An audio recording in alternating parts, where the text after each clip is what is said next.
podcast. I'm Mikey Dobbs. And I'm Carmen Butler. And this is The ATL On Fire podcast show. So we're going into the season with a whole fragmented team that has not spent a lot of time playing with any sort of cohesion. We don't know what the playoff system is going to look like.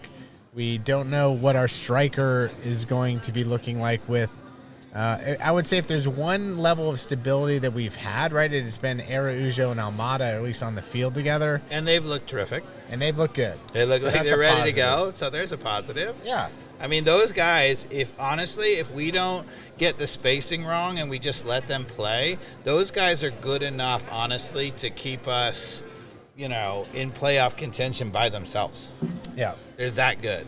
Yeah, and I feel like if Abram and Parata and Miles kind of stay healthy and Gutman, and even though we don't love Lennon on the right, can, stay stable, we should be able to not give up goals too, even though we've given up a bunch of goals in preseason. We shouldn't be. Sosa back after 2 games. I don't know, but what about Carmen? What are your thoughts? I'm sensing some positivity coming from you guys. I'm liking this. But no, I mean, the thing is like, Ibarra and Josetu aren't bad players. They've yet to prove that they're good or great, but they seem like they're solid enough.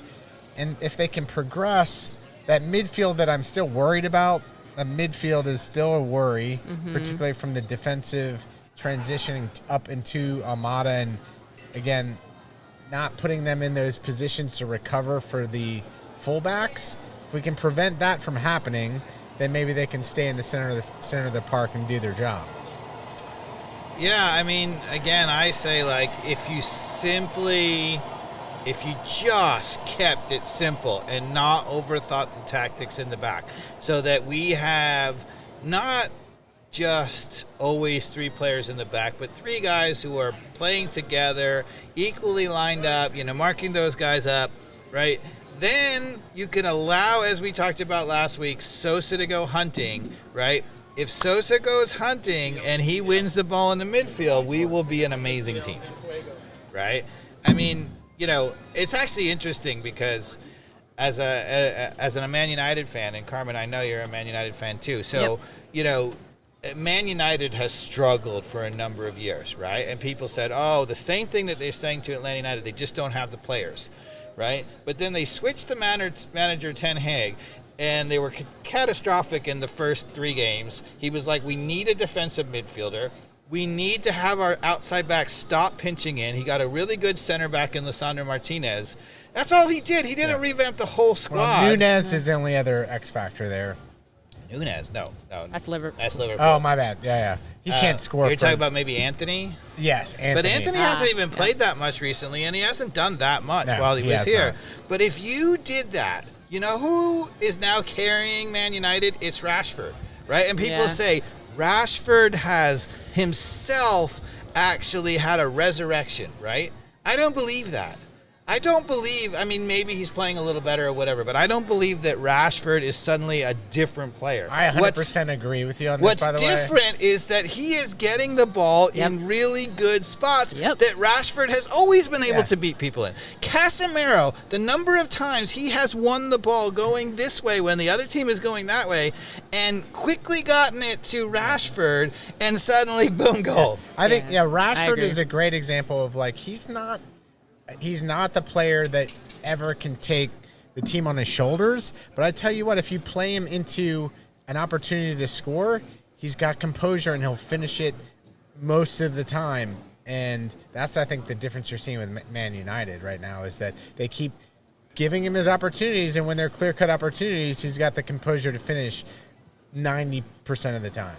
Yeah. So I think Atlanta United last year and Atlanta United this year is a lot like Man United. We've had good players on paper, and the coach just hasn't figured out a way to recycle the ball high enough up the field to make the players dangerous. Yeah. The other thing that I would point out about Man United that I would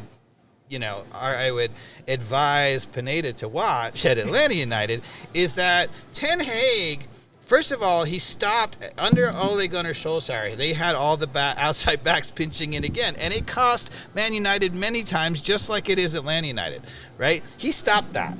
The moment he got in, they stopped doing that. They're more outside, and so instead of giving a guy, and I'll show it to you here, right? If we go back to the tactical board, right? When you pinch in here, if you take Gutman and move him all the way in here, what you're saying is you give the guy out here, and a lot of times they can get to here, right? That is the most dangerous place to serve a ball from, because that player now has 4 options. They can play chip over to the back post. They can play near post behind the guys. They can play it back to the top of the box, or they can even go for goal themselves, right? And that's a nightmare to defend, right? So the problem that we have had is, why pinch in? If you have Gutman stay out here, and any ball that they try to play from the middle, if they're trying to play from here in the middle all the way out wide to here, you can close it down, and now suddenly they're no longer dangerous. Yeah.